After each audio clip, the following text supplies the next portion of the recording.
Ladies and gentlemen,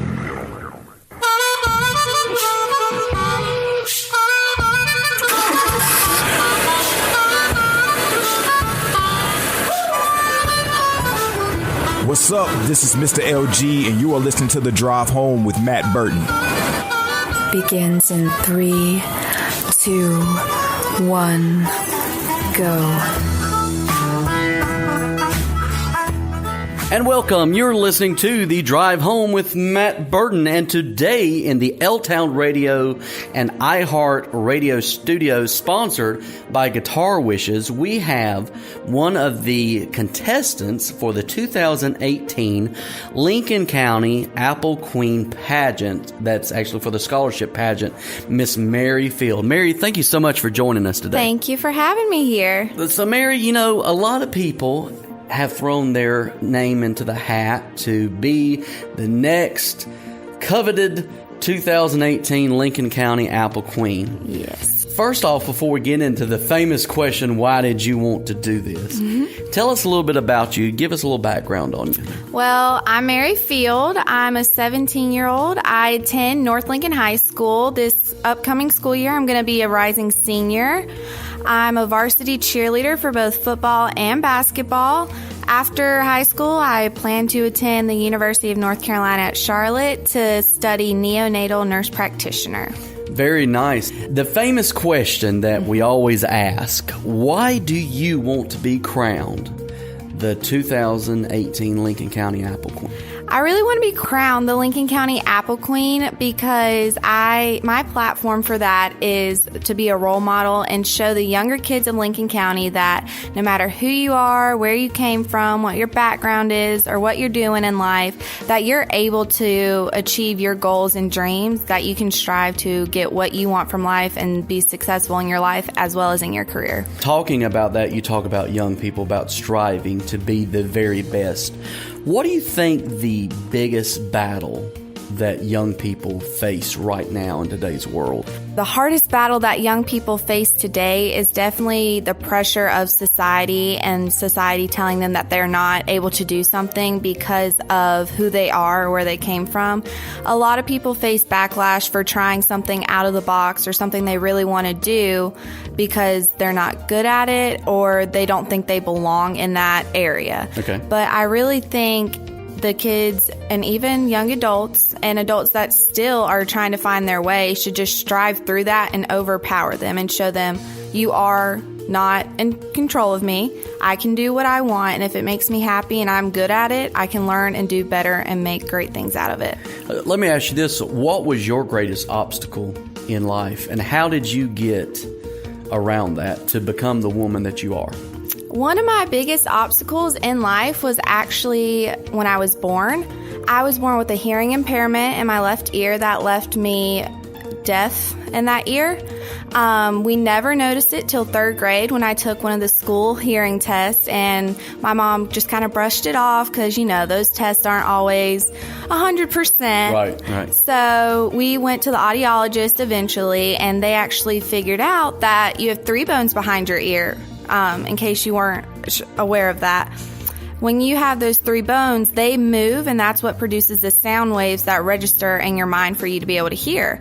My bones are all fused together, so they weren't able to move. They were just solid, and so sound waves weren't getting through my ear to allow me to process noise in that ear. But my right ear had compensated for that my whole life. But once we started to notice it, they took me into the hospital and they did an exploratory surgery. But since I was so young, they weren't able to operate because I was still growing, and if they did an operation then, it would have just left my ear in a smaller state.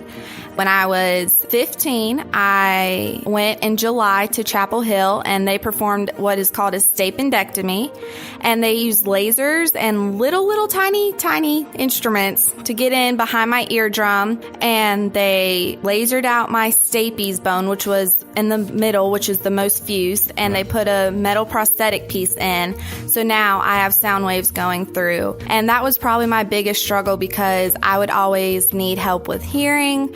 I would need to sit up to the class, and people are like, are you just not listening to me? You just don't care. But really, I couldn't hear. So I just had to overcome that and be like, look, I'm going to get over this. It's not that big of an obstacle. I can go through this, and it's not going to affect me in any way. Well, and it didn't define who you are and who you become. Exactly. And quite frankly, you do not sound like a nurse practitioner. You sound like the doctor itself over there. I'm like, okay, this girl is truly going to be, to work with children. I always loved medical, but I love children even more. I've always babysat, worked in the nursery at church. Children are just someone that I love to be around, and I always wanted to help them. I knew I wanted to go into the medical field because I love it. Right. Everything, it's so exciting. You see something new. You're always learning while you're on the job as well. You see something new and you learn about it.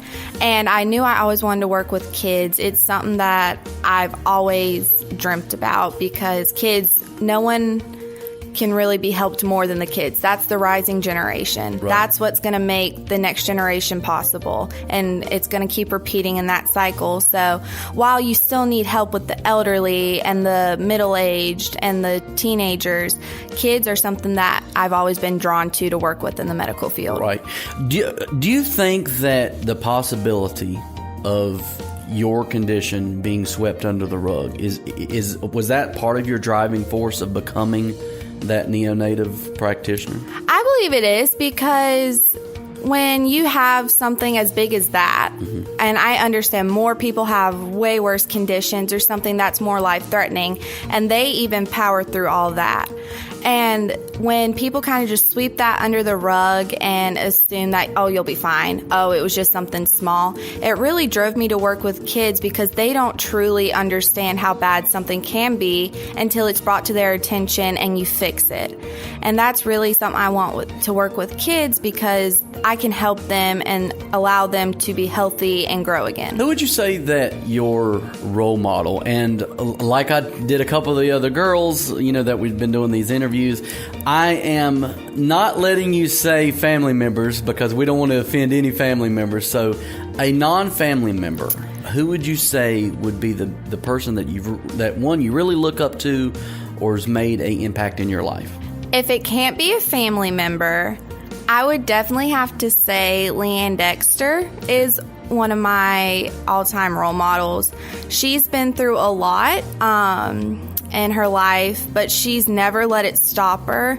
She's been beaten down and bullied, but never has she let that affect her. She's gone her own way. She's become a strong, independent woman, caring for her kids and loving everyone around her. I've never seen her be mean to someone or rude or anything like that. She's always so sweet and caring, and I really look up to her for that.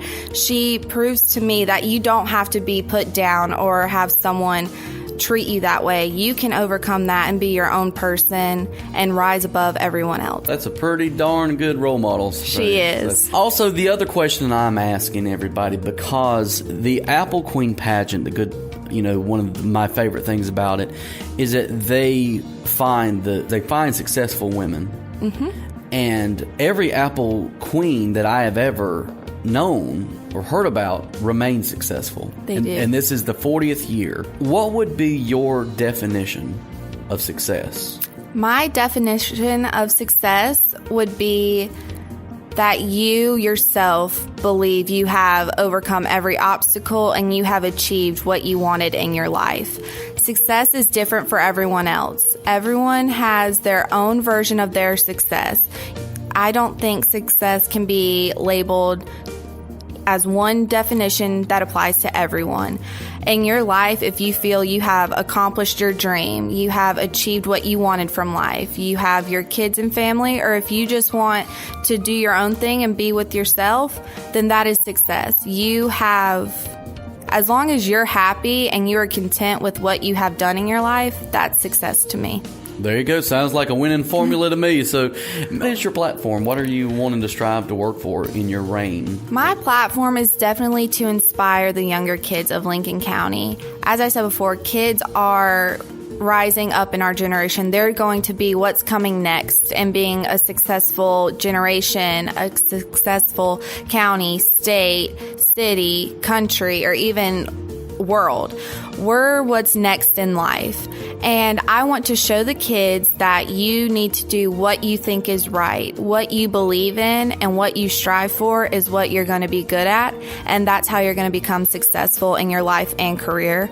All your ambitions and dreams, you shoot for those. You do what you want. Don't let anyone tear you down for what they think is right. You know what's right for you, and that's what you're going to do. And I'm going to be their role model to help them with that. Very nice. So Mary Field, one of the 2018 contestants for the 2018 Lincoln County Apple Queen. We'll be at the festival. Yes, you do reign over the Apple Festival, so there you go. Yes, sir. Which is August the 11th at the Lincoln County Citizen Center. And be sure to go like them on Facebook as well. So Mary, thank you so much for joining us. Thank you for having me today.